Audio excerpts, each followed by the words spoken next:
Hello friends, myself Dr. Vaishali Vasavda. I welcome you all on my channel. So today we will discuss about cryptomenorrhea, a pathological primary amenorrhea in detail. So what is cryptomenorrhea?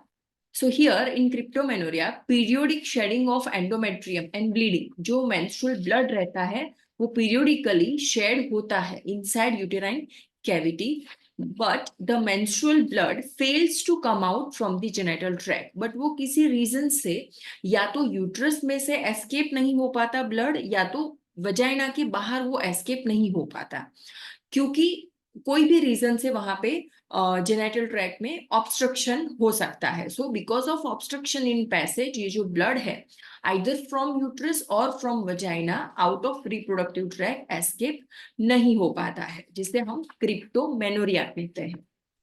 इसके causes को अगर हम देखें तो two part में divided है, congenital causes and acquired causes. So congenital causes में imperforated hymen. सो hymen usually vagina जो है उसके इंट्रोइटस पर रहता है.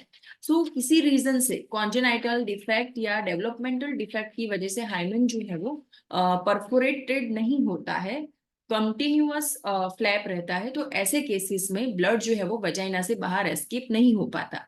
Then next is transverse vaginal septum. So this is also one developmental defect कि जिसमें वजाइना के अंदर ट्रांसवर्स डायरेक्शन में एक सेप्टम रहता है, तो उस सेप्टम की वजह से ब्लड उससे पीछे कलेक्ट होता रहता है लेकिन एस्केप नहीं होता है. Then atresia of upper third of vagina and cervix. So upper one third of vagina and cervix में atresia means वो constricted रहता है, किसी भी रीजन से उसका जो ल्यूमन है वो फॉर्म नहीं हो पाता है, जिसकी वजह से ब्लड जो है वो उस एट्रेटिक प्लेस के पीछे अक्यूमुलेट होता है लेकिन एस्केप नहीं हो पाता है from vaginal introitus. So these congenital reasons, इसकी वजह से जो क्रिप्टोमेनोरिया डेवलप होता है उसे हम प्राइमरी एमेनोरिया में कंसीडर कर सकते हैं. लेकिन कुछ केसेस जिसमें एक्वायर्ड जो कॉजेस है जिसकी वजह से जो क्रिप्टोमेनोरिया डेवलप होता है उसे हम सेकेंडरी एमेनोरिया में इंक्लूड कर सकते हैं, जैसे कि stenosis of the cervix following amputation.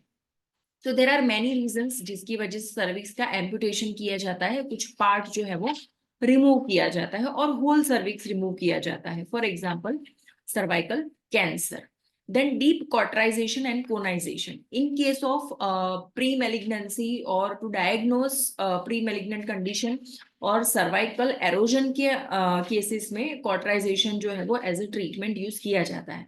लेकिन अगर वो बहुत डीप है या कोनाइजेशन बहुत ज्यादा एरिया का है तो ऐसे टाइम पे जब पोस्ट हीलिंग जो कंडीशन रहती है जिसमें सर्वाइकल एट्रेशिया या सर्वाइक्स का ल्यूमन जो है वो क्लोज हो सकता है, जिसकी वजह से एक्वायर्ड क्रिप्टोमेनोरिया डेवलप हो सकता है.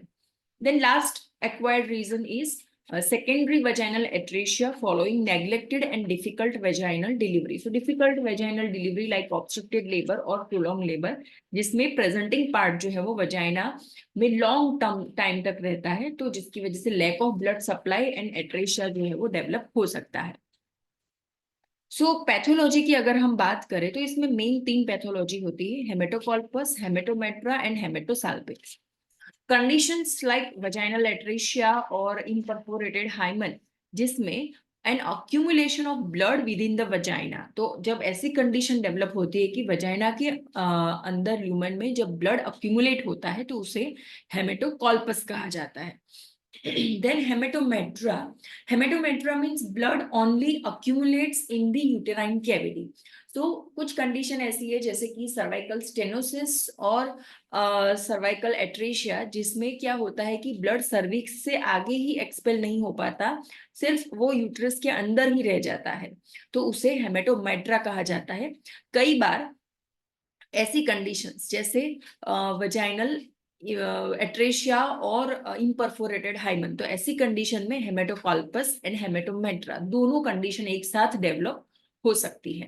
हेमेटोसाल्फिंग्स ऐसी कंडीशन है जब ये केसेस नेग्लेक्ट रहते हैं वेदर इट इज हेमेटोकॉल्पस और हेमेटोमेट्रा, तो धीरे धीरे करके क्या होता है ब्लड में एंटर टू द ट्यूब्स और फिर फिब्रियल एंड को ब्लॉक कर देते हैं और फेलोपियन ट्यूब में डिस्टेंशन डेवलप हो जाता है.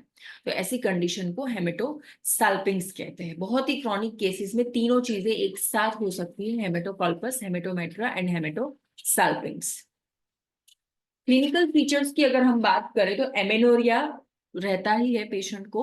Then periodic pain in the lower abdomen, जब भी मेंस्ट्रुअल पीरियड का टाइम रहता है तब पेशेंट को पीरियोडिक पेन जो है वो लोअर एब्डोमेन में फील होता है। देन यूरिनरी रिटेंशन, बहुत ही क्रॉनिक केस है जिसमें हेमेटोसाल्पिंग्स तक की कंडीशन डेवलप हुई होती है। तो because of distension of uterus, वो यूरेथ्रा को कंप्रेस कर सकता है और जिसकी वजह से यूरिनरी रिटेंशन जो है वो डेवलप हो सकता है। तो एब्डोमिनल एग्जामिनेशन जब भी हम करते हैं ऐसे पेशेंट का, तो लोअर एब्डोमेन में स्वेलिंग फील हो सकती है ऑन पाल्पेशन। वल्वल एग्जामिनेशन में tense, bulging and bluish membrane जो है वो ऑन इंस्पेक्शन हम देख सकते हैं instead of perforated hymen. Then it may absent in patients with complete or partial vaginal agenesis. अगर किसी को partial vaginal agenesis ही है तो ऐसे केसेस में ये जो टेंस, बल्जिंग, ब्लूइश मेम्ब्रेन जो है वो नहीं भी हो सकता। Then on rectal examination, large bulging mass जो है वो anterior aspect पे हम फील कर सकते हैं।